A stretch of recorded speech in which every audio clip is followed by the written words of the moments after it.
Hi, welcome to LIGHTBOB TV, to the Friday episode. Today we're going to talk about the market and the peripheral of the lighting industry.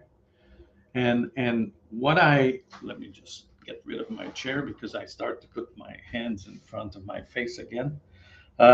So most people think that lighting industry is either fixtures and designers, electrician, engineers. Well, the truth is that it sits on a bigger and larger scale, and most of the time we don't really are aware or conscious about everything that it inclines. Education, lighting competition, trade show, we go to publication, the entire profession ecosystem is enormous. And it doesn't stop at design and fixtures and electrician and problems and so forth. So today we're going to look. I'm gonna take you on a journey and talk about my experience in navigating to this. I'm of course, like I was telling you, I was very privileged. I met a lot of people in my life, and I was very curious. And one of the person that I met in a trade show introduced me to a path that opened another path that opened another path, and at the end, I was like, oh my God, I never thought. And this is what I want to try to do today and over on every Friday is to opening um, give you opening. Sorry, technical problem. So give you opening on the lighting profession so that you can, like even if you're not a designer, let's say you're not an electrician, or you're not, there is so many opportunity around the ecosystem of lighting design that there is a job for you. There is something to do. There's uh, like the as an example, let's start with the construction industry. In the I my dad, funny enough, when I was a kid, I told him, Dad, I want to be an artist. And I'm not a performer, but I knew that I was a creative person. And right off the bat, he said, okay, good.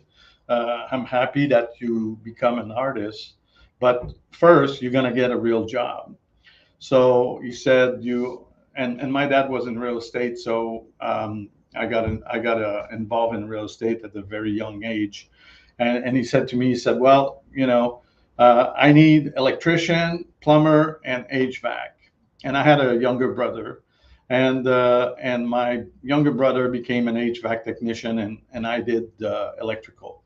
Both of us had to share the plumbing task, but it was not very difficult changing a water heater or a toilet or something very simple. So the first person in the construction industry that you will work with is normally a general contractor.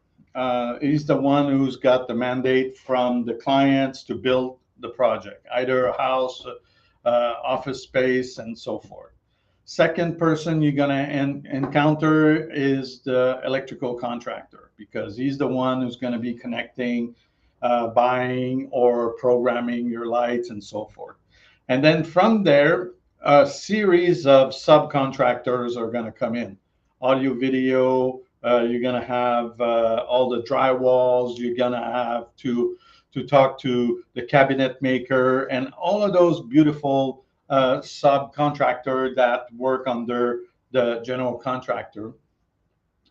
And then, of course, we have, when we talk about design, we have, when we do the design on paper, we have these BIM coordinator, CAD drafter, and all those people that are working behind the scene to make our design a reality, and also to put everybody on the same path by doing a set of plan. and also you'll see some people that do lighting calculation. You'll meet people that do custom lighting. You'll meet all those guys there, and all these documents needs to be coordinate into a set of plan. And once this is all done, and then once we start we see the project happen, then we're gonna start to talk about the commissioning team. And the commissioning team is normally the people that are going to put the finishing trims, the furniture, all the cash registers and the signage and all of that part. And finally, we'll have the integrator that's going to take all this and make it available on a phone, on a touch screen, on a computer. So basically, that's the group that will take us in the construction. And of course, what does lighting design does is that not having it set up, it will how could I say that? It will mess up the sequencing. Yesterday we talked about the right sequencing and the wrong sequencing. So not having the proper documentation, not having the proper detail, not having the proper channel lined up, what's going to do it's all going to drive drive delays, and that's the last word we want to. And the other thing we don't want is we don't want the electrician or the electrical contractor or anybody to start interpreting our design. We want it to be clear. This is the size of a cove. This is the detail of installation of that fixture. This is how, what kind of source it goes. Right now, I'm working on a project. We insert some extrusion in the wall. The drywall people, how they're going to protect it. What's the finished product? I showed them the finished product so that there's no plaster inside and so forth. All of this is done during that construction project. So basically, as a lighting designer, lighting for me doesn't end when I'm done with a pretty drawing, or as my friend architect was telling me, once I'm done making dots on a piece of paper, right? I got to live through the construction. I got to go and I got to talk to people and I got to review and we're not even talking about change, because as we know, once we start a project, we have all the 100% good intention that it's going to be exactly what's on the drawing, and then reality happened. Like sewage pipe. Oh, there's a structural beam. There's this. There's that. Da da da da da. So it becomes then the architecture and engineering challenge. So again, the lighting touch multiple discipline, not only the contractor, but also the architecture and engineer, the architect, the interior designer, the electrical engineer, the landscape architect. I mean, AV, the audio video designer, the acoustic.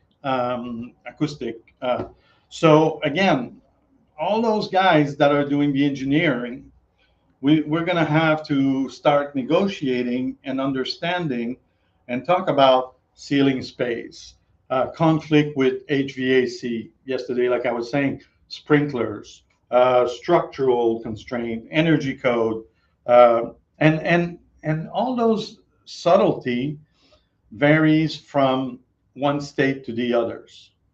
You are on the West Coast, you are on the East Coast, you're north, you're south. It always has something different, and everybody has different codes. But the idea is that we want to create a language that is universal for everybody. So as you see, there's a lot of communication, but also a lot of people that we talk to. So now let me just take you a little bit out of the production and just go a little bit before that. When we about when we talk about no, not when we talk, but when we start to do lighting, in my case, and a little bit about education and training. Um, the whole industry is not everybody in the industry is trained in lighting or lighting design or lighting calculation. So uh, we have different people that have come in with different trade, different training, different profession, different contexts. We have researchers, we have scholar, we have technicians, we have apprentice, we have masters. So all those people come in with a different layers of information, and it's very important to find common ground, to make sure that what they understood, what they learned is compatible with what you're talking about and what you're doing. And I'm saying that because having done projects all over the planet, I encounter many different very highly trained people that had very little knowledge of what was happening in the construction. They had they had very high title, but in reality, they never set a foot on a construction job. They never talked to an electrician. Why? Because in their culture, they don't mix. It's not they're not at the same level, so they don't talk to each other.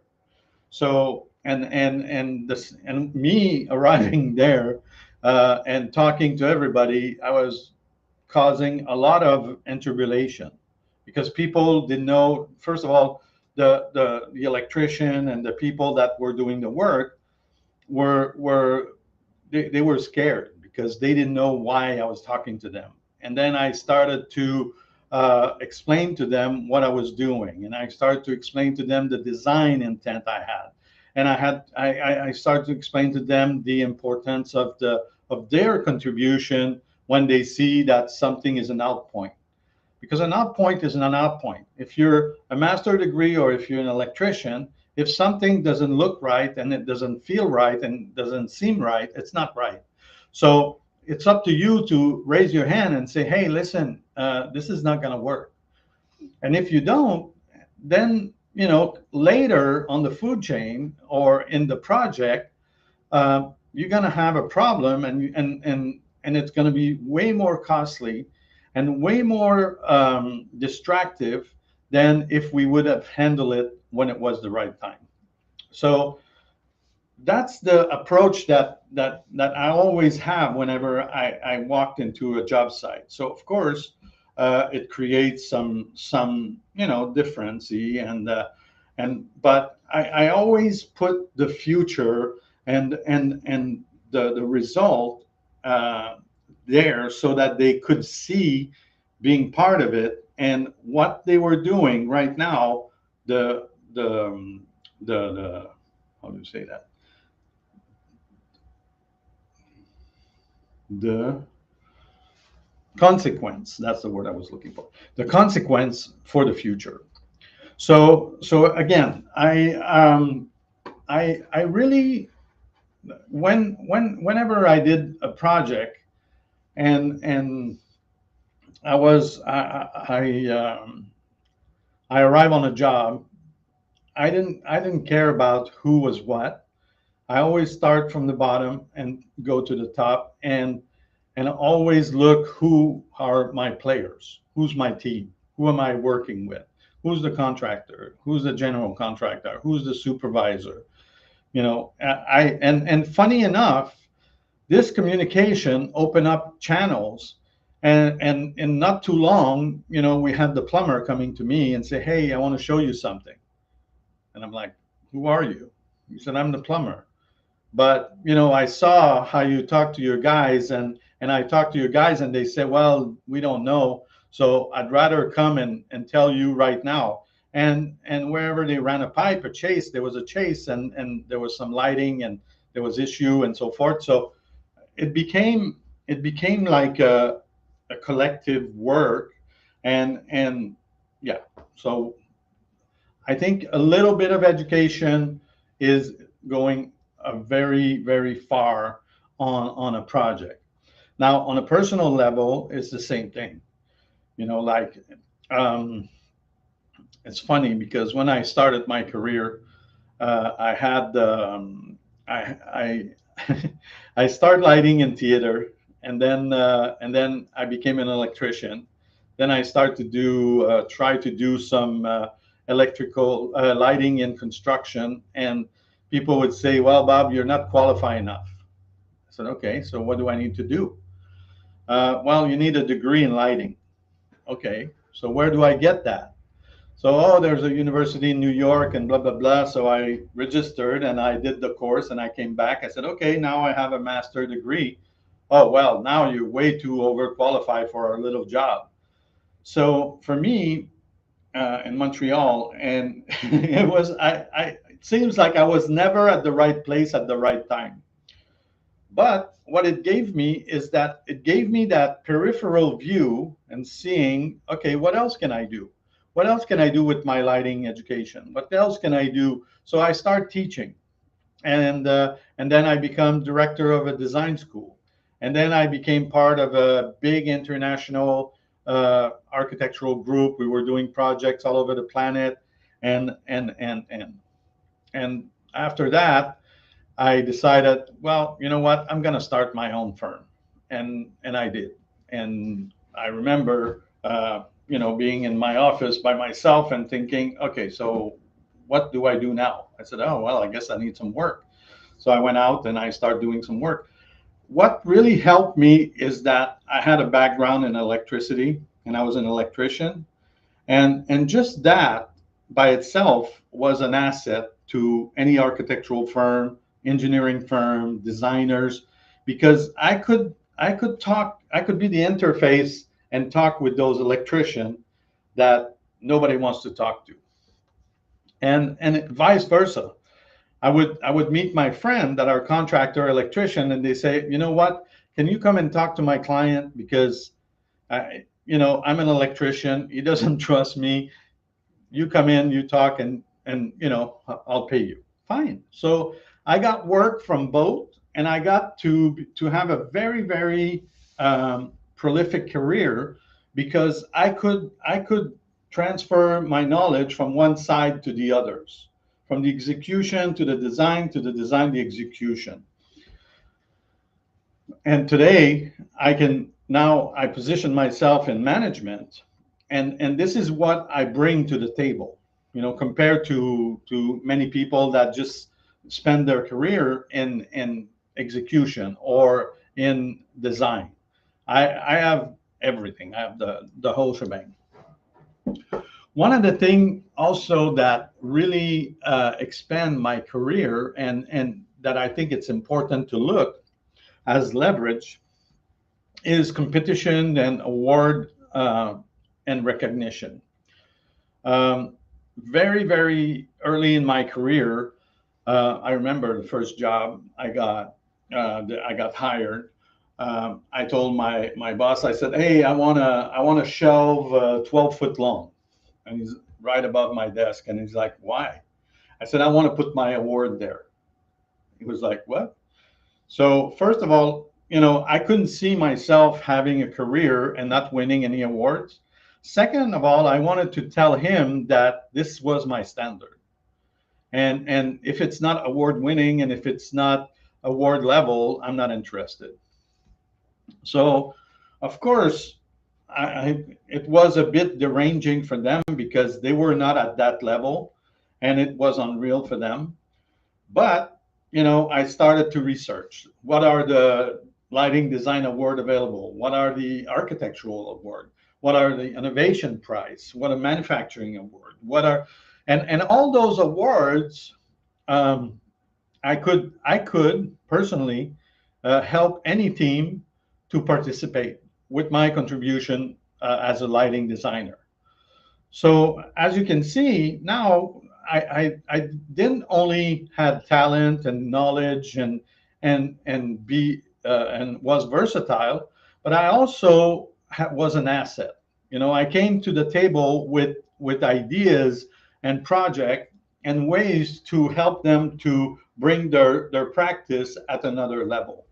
And that's what I always aim. And I remember the first time I went to an architectural firm, and I had we won a prize, and I put it in a frame, and I gave it to them, and I said, "This is put on your wall." They were stunned. They were stunned. They never expected it, and for me, that was just like normal. That's why I push so much. That's why I devote myself to this project. You know, went above and beyond, because when you start looking at the amount of hours, especially it was early in my career, I had to put more hour. I had to develop network. I had to go to luncheon and meet people and shake hands and be known, because as a designer, it's very nice to be to win an award, but it doesn't come by itself.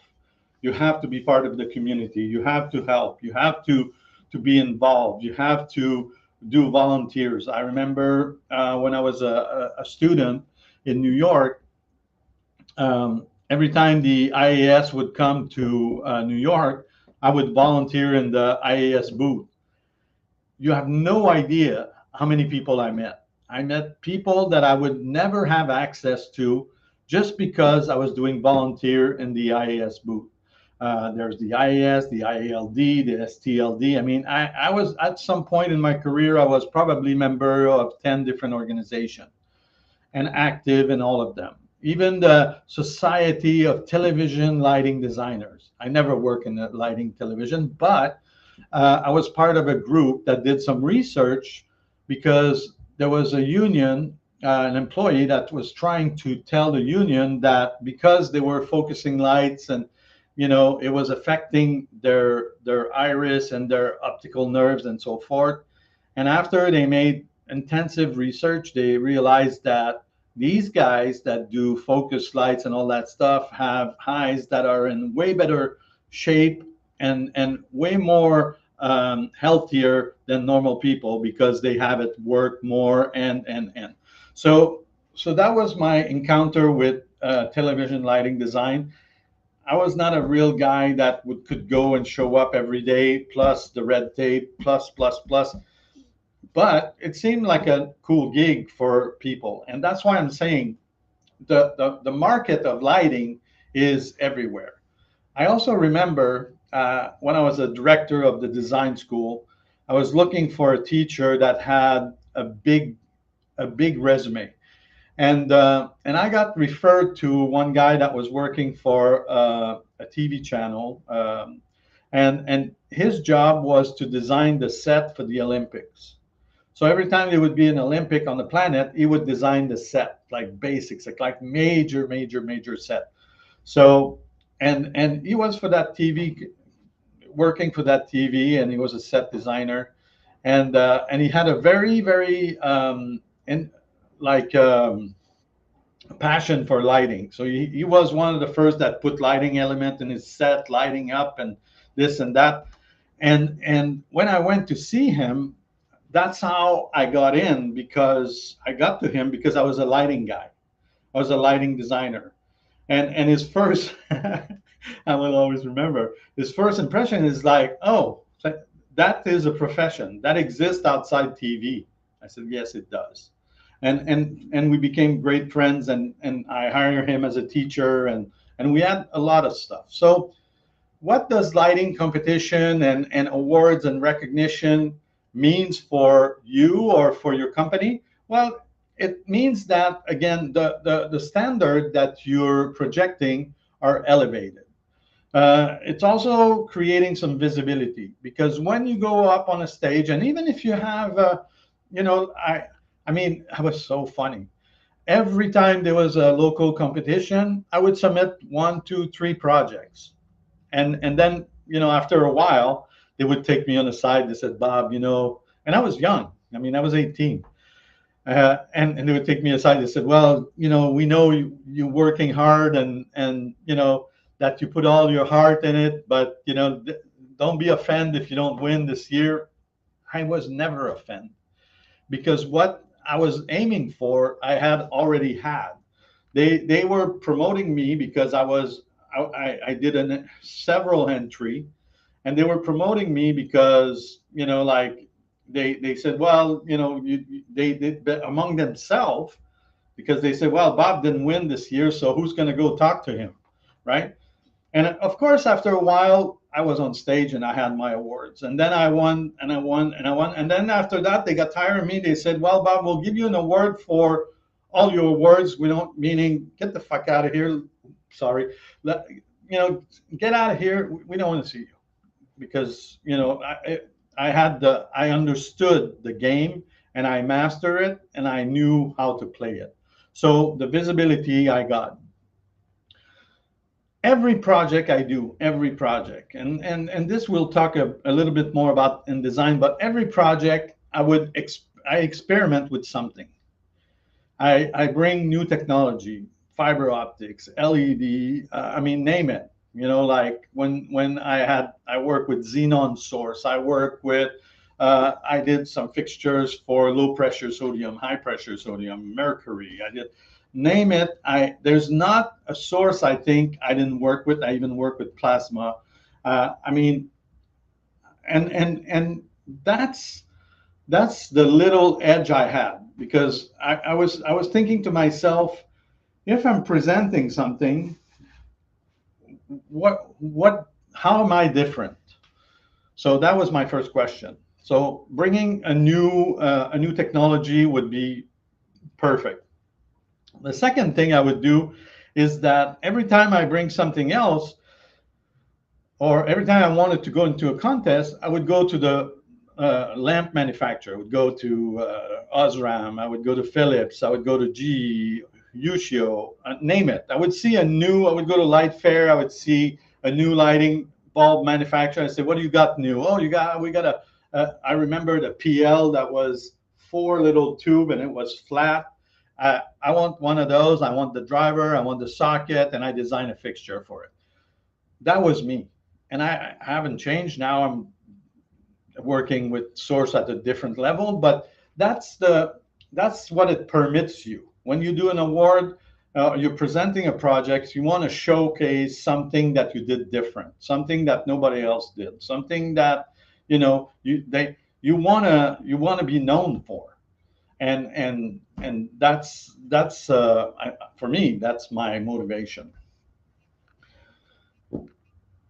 10 years ago, I was very blessed. My wife and I, we got a little boy, and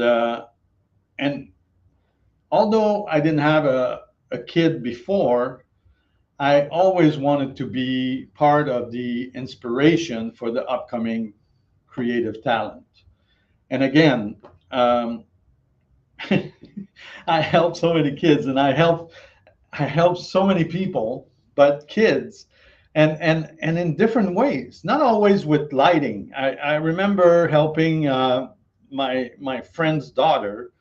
They had a competition, and they had to throw an eggs out of the roof, and it couldn't break. So they had to build some kind of a device with whatever they could find, and put the eggs in, and once it's down, it doesn't break. If it breaks, you didn't pass. And and and then I help her out, and we did some foam and rubber bands and all kinds of stuff. And then when we threw it down the roof a couple times, and we got the formula, I said, now it's your time. And she was like, she thought the project was finished. I said, no, no, no, no. Now the technical part is done. Now you're going to decorate it. And it was so cool, because she had some fur. She put some fur around it. She put some pompon. I mean, the thing looked beautiful, and it was working. So the inspiration of younger generation for me is not only in lighting, it's in anything that's creative. So once you understand that, you you start to work on your creative ambition. What do you want to do? Where do you want to bring that? Where do you want to push? It's very, very rewarding. I feel very, very blessed for where I am. The next thing that I'd like to talk to you about is publication and media. Uh, Today, we are very lucky because we have these social media. We have a digital magazine. We have all kinds of stuff, and very fast we can go abroad across. I remember when I searched my name on Google for the first time, I was amazed to see where everywhere my name was. Publication, LinkedIn, social media, I mean, and on and on and on and on. So, except prison, because I never went in prison. So, but that's a joke. Another thing that publication and media gives you is that it gives you also authority, meaning that when you see somebody, and I go to trade show, I talk to people, and when they look at me online, they know that I'm the real deal. So again, trade magazine, I think I wrote my first article, I was 18. I just published another one this morning. Architectural journals, lighting blogs, podcasts, YouTube, LinkedIn. I mean, the list goes on and on, and your own book of contribution is is what's going to be creating your following and your reputation. So if you want lighting leverage, if you want a lighting recognition, if you want to, even as an artist, it was funny because at some point I got called by the GAS, which is the Glass Artists Society, to write an article and also to give a conference. Because one of the commission I did when I arrived in Florida, I was working with a glass studio in St. Pete, and the commission I did struck so many people. They're like, Bob, like you're not just a lighting guy. You're really an artist. So and recently, well, not recently, 2 years ago, I wrote my first book. And like I said, my first book is about 45 page, very, very simple, explaining what light is. That's it. And from there, I have a whole series of books that I'm gonna start to put on paper. But I wanted really to have the fundamentals there, and also the other thing that I realize is that I can write one book, 400 page, launch it once, and be done with it. Or I can have 10 books of 40 page and have 40 launch and have a wider media coverage. So that's how I push and I play and I work with this type of work. The Oh my God. One of my favorite things to do is trade show. Um, Trade show and industry event. Why? Because I love to talk to people that are, I would call them raw, like that come in and they don't know you, they don't know what you're doing, they don't know about the trade, they don't know this, they don't know that. And for me, it's the best way to gauge myself. If I can have a conversation with somebody and at the end I see them smile and leaving, and yes, we'll call, we'll talk, and they understood what I said, there's a pretty good chance I know what I said. If I see them, they go, yeah, yeah, yeah, yeah, yeah, yeah, and they go, then I understand that what I was saying, or I didn't understand their question, or right. So for product launch, for networking, for education, name it. I mean, market trends. I did trade shows like there was no tomorrow. I think to this date, I did over 1,000 trade shows, um, and all over the planet. Germany. The only place I didn't do trade show was in Asia. For what? I don't know. Maybe one day. But I love trade show, and also what I love is to go to other trade show and see the other industry. Because for me, it's a gauge on how I present myself, I test my knowledge, how I can look for new trends, how I can learn, on seminars, and seminars. People are sometimes they would think that I was weird because I would go on tax seminars, I would go on medical seminars, and most of the time I would go there was not really for the content. I would look at the presenter, how they're delivering their message, what medium they're using, what are the trends in their pictures, what's going on, how well they knew their topics.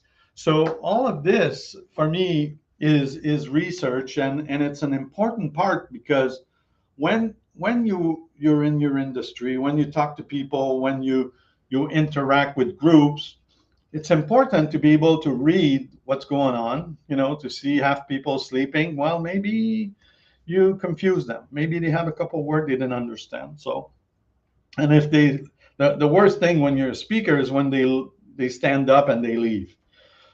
My heart stopped, but after, a while, I got used to it. And also I was teaching in class at university and college and different groups, and so I'm used to the whole spectrum of teaching. The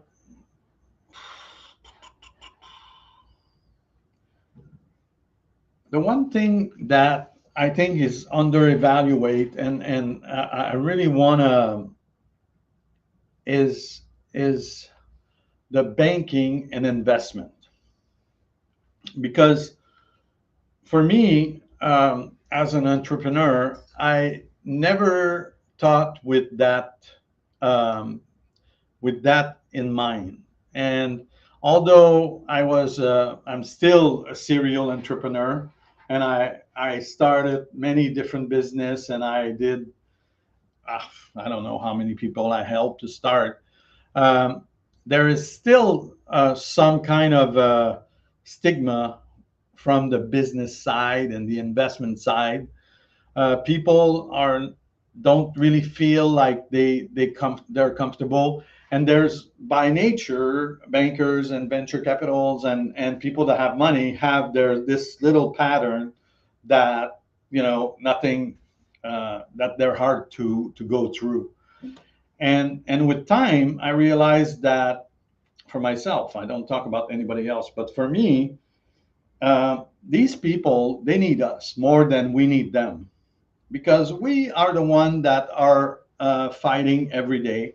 We are the one that are going out there and making it happen, and we are the one that has to live with the consequence. Meaning that if we produce a bad fixtures, the people that lend us the money are not going to be called at night and say, "Hey, we have problems with 25 of your fixtures." They had their money, their job is done, and they're moving on to another project. We're the one that going to get the call, going to have to get up, go on the ladder, check it out, and if it's not us, it's our team. If it's not our team, it's the manufacturer. It's somebody's going to have to go, but it's never the finance people, never. So that you are in the LED manufacturing, lighting control, smart buildings, sustainability, and we hear all these words every day without knowing really what do they mean, and what's the relationship with money and these guys.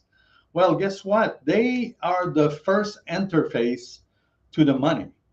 They're the one that's going to help you to get money because you are in the upcoming trends of a market, and there's money to be made. So these guys need people like us that are going to do the work to lend us money so that they can make more money.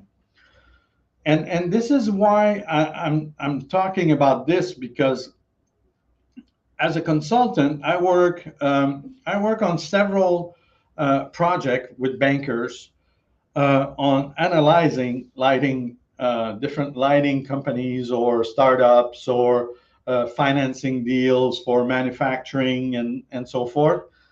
And and I was always surprised uh, how terrified were the manufacturer and how arrogant were the financer, because all they had was money. There's no saying, some people are so poor that all they have is money. Well, and this is why I'm talking about this, is that we, as artists and creator and passionate about something that has an impact, a real impact in life, have a lot to bring to the table, and we should never diminish ourselves, because somebody come with a check. And the most important thing, and this is in the business spectrum overall, sometimes refusing to go into a deal is the best deal, because you don't want to be married with the wrong person. That being said, makes me realize that lighting is not a small profession. We are way beyond lighting and designers and products. It's a whole ecosystem, and there's room for everybody. There's room for marketers. There's room for PR. There's room for admin. There's room for quality control. There's room for investment. There's room for everything. So whatever angle that seduce you from lighting, and if you think you're doubting, well, I like lighting, but I don't like the design part, there's always something around in the peripheral that you can do, and you can take this experience you have from lighting and transpose it to that specific area, so that you have a happy life. Wow, that was yeah, that was cool. I had so much fun doing this lecture, this research. So I just want to take a little minute and say thank you for having been there. Thank you for listening to me. You know, Next week, next Monday, we're gonna start over with source, and I'll probably dig one deep down, one source, and that's where it's gonna go from there. So again, thank you very much. Have a great weekend, and I'll see you next week.